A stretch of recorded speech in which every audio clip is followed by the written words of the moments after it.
Hikihara. Ewan ko ba doon nag-business ng gano'n? Good morning, guys! It's been a long time since nakahawak ako ng vlogging camera ko. Hindi ako masyado makapag-vlog kasi kami kong dala, tapos super busy talaga. Nakatutok kami sa kanila kasi syempre tina-translate namin yung mga sinasabi nila para magkaintindihan sila nila papa. Yep, at the same time nagba-vlog ako, kaya lang most of the time ito yung ginagamit namin pang picture. But ayun, I'm trying makapag-vlog and maikwento sa inyo kung ano yung nangyari, every detail. Tiga-edit na rin ako, at the same time ine-edit ko na unti-unti kasi after 1 week nga may pasok na ulit, so mahihirapan ako ulit maghanap ng time. Pero wag mo na natin isipin yan.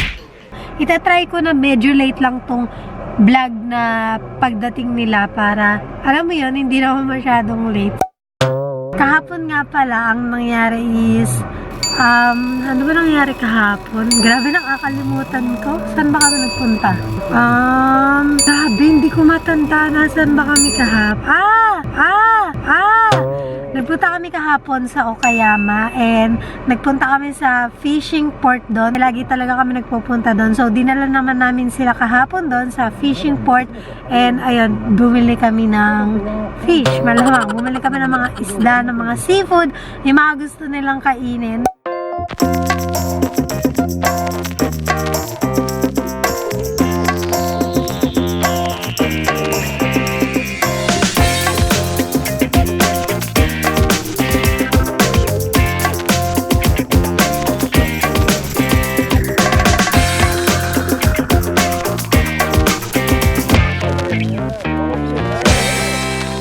Saan tayo, Mama?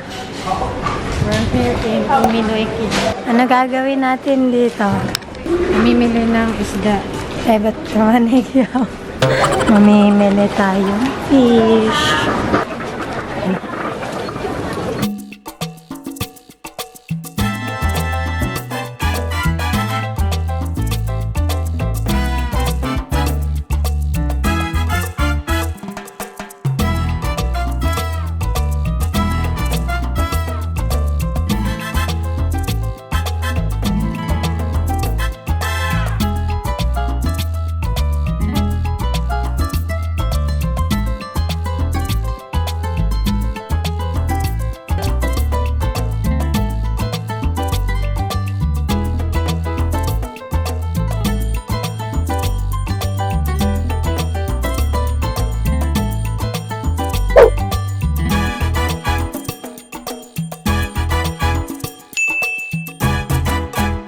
After nun, nag-sightseeing lang kami. Sumaglit lang kami sa mga view, which is papakita ko naman guys sa inyo. Ayan.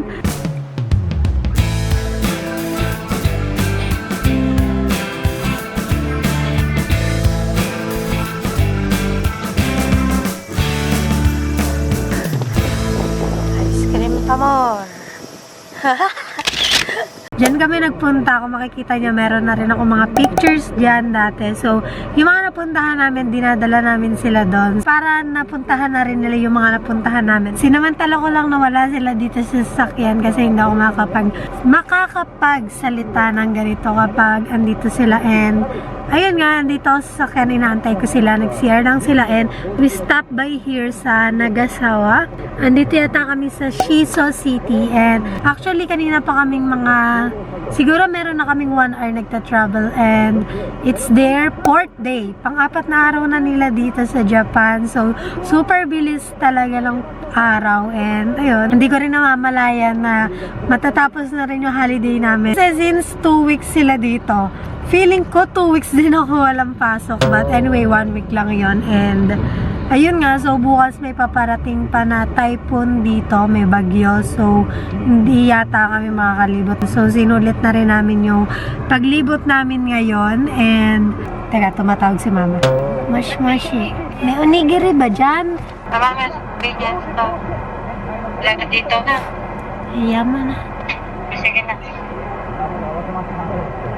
Medyo nahihirapan ako magsalita kasi sinisipon ako. So, ayun naman guys. So, so far, maganda naman yung experience nila. And actually guys, meron na silang mga pagkain na nakain na ayaw namin kainin. Sobrang saya naman nila kasi ang re-respeto ng mga tao dito, yung pagkain nila ang sasarap, yung mga place ang gaganda. Super dami na rin nilang na-experience sa 4 days na yon. And marami-rami pa yun sa mga susunod na araw. So, yun lang guys, keep on watching lang guys. I will bring you guys here sa Japan. So, just keep on watching. Siguro after neto, yung susunod is kapag nandun na kami sa place na pupuntahan namin guys. So, yeah, I'll see you guys later.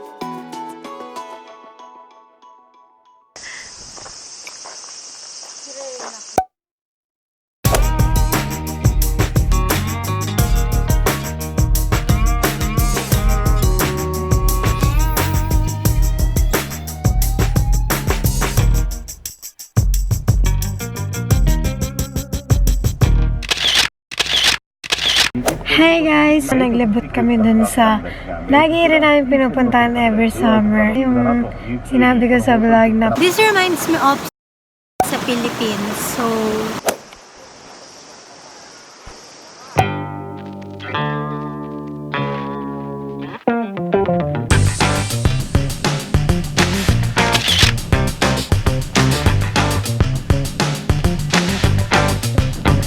kaya nagpunta kami doon, nagbabad lang kami saglit ng mga paa kasi alam niyo yun, pag nagta-travel, lagi nakaupo, nakakangawit, mainit, and ayun, some chill time lang saglit. Wala akong na-vlog masyado.